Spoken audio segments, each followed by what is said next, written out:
Give a huge round of applause to Aishi.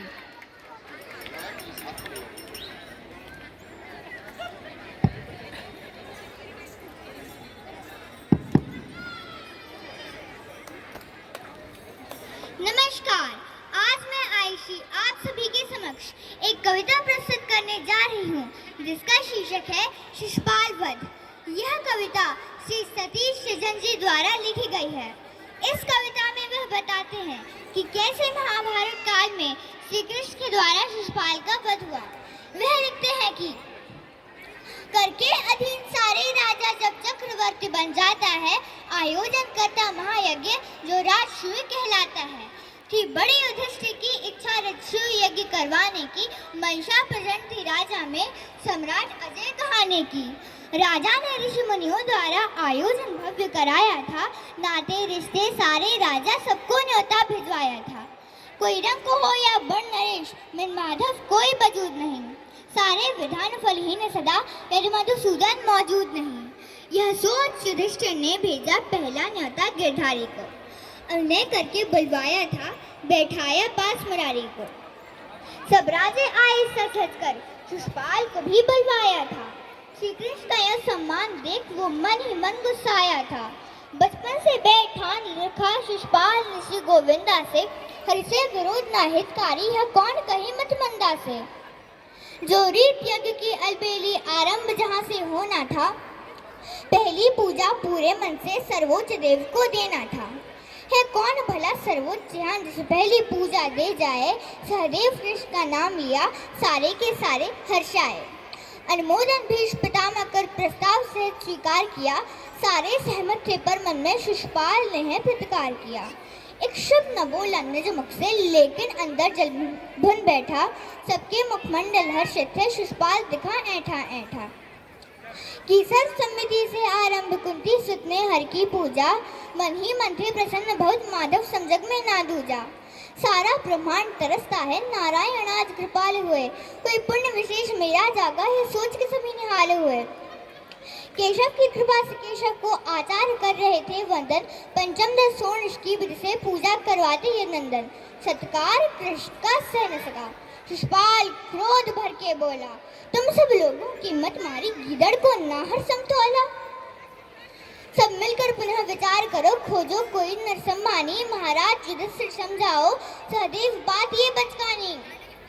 अचरज है भीष्म पितामह जिसने अनुमोदन कर डाला, इस सभा में ना कोई और मिला सर्वोच्च दिखा बस ये ग्वाला। मुझे लगा भीष्म है ज्ञानवान, लेकिन यह तो अज्ञानी है। ये कृष्ण को कहता उच्च देव, कैसी इसकी नादानी है। ये दुष्ट निकम्मा नाकारा, काला अनपढ़ है गवार लपट, बनवासी सा पहनावा है, अंदर बाहर है भरा कपट। माँ बाप के इसके पता नहीं, ना गोत्र वंश का लेखा है, घर घर माखन चोरी करता, जाने इसमें क्या देखा है। कितने सारे निर्दोषों को चोरी से छल से मारा है, सर्वोच्च से कभी ना मानो यह छलिया है हत्यारा है। गोपी संज्ञा भाव फिरता किन्नर बन के नाचे गाए, चोरी करते पकड़ा जाता बहुधा ये ग्वाला पिट जाए। औरों के टुकड़ों पर पलता एक कौड़ी नहीं कमाता है, फिरता रहता मारा मारा मंगत सा मुरली बजाता है। रखवाली करता गायों की ब्रजगांव का है ये चरवाहा, गैया दिन रात चराता है नंदलाल के घर जो हरवाहा।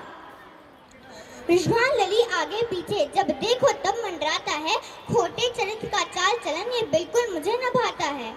ये गीदड़ है पर चाहे इसे सिंहों से इसकी शान खिले, जब है डरपोक सियान सा तो क्यों सर्वोच्च कमाने मिले।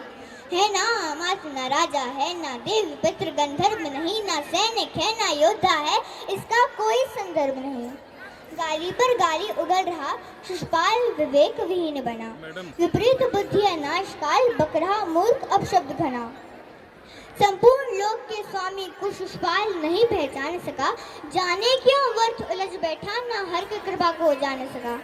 कितने अनुयायी माधव के अपशब्द और अब सह न सके, दरबार छोड़कर चले गए थे लाचारी कुछ कह न सके। अर्जुन का पारा चढ़ गया था, गांडीव पर तीर चढ़ा डाला, कर गदा उठाए भीमसेन, दौड़ा जो हाथी मतवाला। गिरधारी अब भी शीतल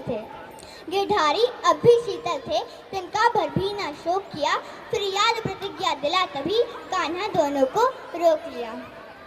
श्री कृष्ण बताया पांडव को, शिशुपाल फुफेरा भाई है, 100 अपराध की क्षमा इसे ऐसी प्रतिज्ञा खाई है। शिशुपाल मृत्यु का कारण उन ज्योतिषियों ने बतलाया था, तब अपनी बुआ के अन्य पर मैंने संकल्प उठाया था। बोला अर्जुन, कान्हा तुम होगे वचनबद्ध, कान्हा तुम होगे वचनबद्ध, लेकिन मुझ पर ना पाबंदी, मेरे जीवित रहते कैसे दे गया इतनी गाली गंदी। हे सखा मुझे तुम आगे दो, पौरुष अपना दिखलाऊंगा, एक सांस भी ना ले पाएगा यमलोक अभी पहुंचाऊंगा। बलशाली भीमसेन बोला, माधव आज्ञा की देरी है, शिशुपाल मिलेगा मिट्टी में, मृगदा की मार घनेरी है। तुम दोनों धैर्य धरो मन में, ये स्वयं कर्म फल पाएगा, इसका है अंत मेरे हाथों, नहीं कोई विधान बचाएगा। शिशुपाल अभी भी बोल रहा मुख से अपशब्द मुरारी को, 99 अपराध हुए पूरे, है शेष 100 गारी को। हरि सब पर रहते दयावान, कोई कितना हो अत्याचारी, यह सोच उसे किया सावधान, शिशुपाल न दे अगली गाली।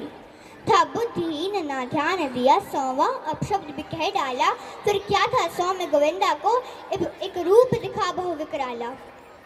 शिशुपाल मृत्यु अब निश्चित ही ना बन सकता अब कोई ढाल, शिशुपाल मृत्यु अब निश्चित ही ना बन सकता अब कोई ढाल, अधिक्रोध लगता था मुख पर, लगता आ गए हो महाकाल।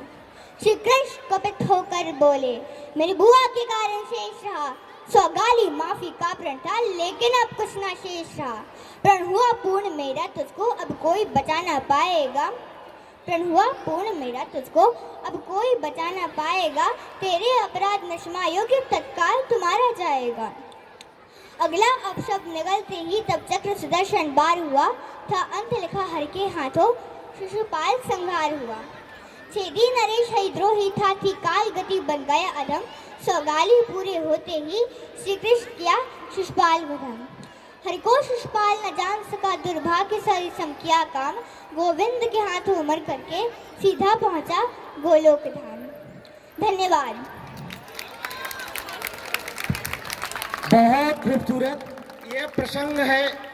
इंद्रप्रस्थ पे जब राष्ट्र यज्ञ हो रहा था, शिशुपाल को वहाँ बुलाया गया था, और जहाँ पे कृष्ण भगवान को प्रथम पूज्य मान के सभा का न्योता दिया गया था, शिशुपाल को देखा नहीं गया, तो वो सारा प्रसंग इस बच्ची ने बड़ी अच्छी तरीके से याद करके यहाँ पे विस्तृत तरीके से सुनाया। तो एक बार जोरदार तालियां आईसी चौधरी के लिए।